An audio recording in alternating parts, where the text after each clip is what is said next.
ஒரு சமயம் வெஸ்டன் நிறுவனத்திற்கு தாமஸ் ஆல்வா எடிசன் ஒரு இயந்திரத்தை வடிவமைத்து கொடுத்தார்.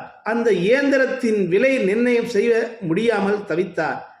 என்ன விலை கேட்டு கொடுப்பார்கள் பணம் என்று புரியாமல் தன்னுடைய மனைவியிடம் விவாதித்தார். மனைவி சொன்னார், $20,000 கேளுங்கள், கொடுப்பார்கள் என்றார்.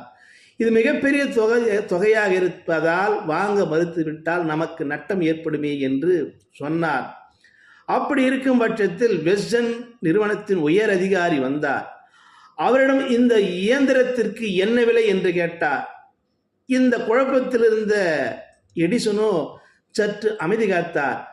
அவர் பொறுமை இழந்த அந்த அதிகாரி, இந்தாங்க சார், எடிசன் சார், இந்தாங்க $100,000 பெற்றுக்கொள்ளுங்கள், இன்னும் வேண்டுமானால் எனக்கு தகவல் சொல்லுங்கள், நான் கொடுத்து அனுப்புகிறேன் மீதி தொகை என்று அந்த இயந்திரத்தை எடுத்துக்கொண்டு சென்று விட்டார்.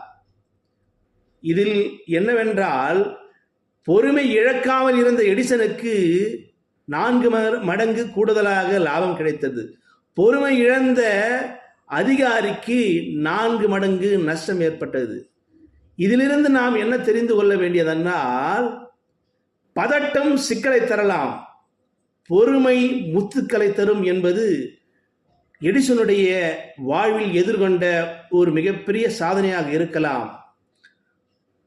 பொறுமை அனுபவத்தின் வெளிப்பாடு, அதுவே வாழ்வின் அலைகளை எதிர்கொள்ளும் துடுப்பாய் பயன் தரும் என்பது அவனுடைய ஆராய்ச்சியின் ஆழ்ந்த சிந்தனையாக இந்த கதையை சொல்லி முடிக்கிறேன். நன்றி, வணக்கம் அன்பு நண்பர்களே.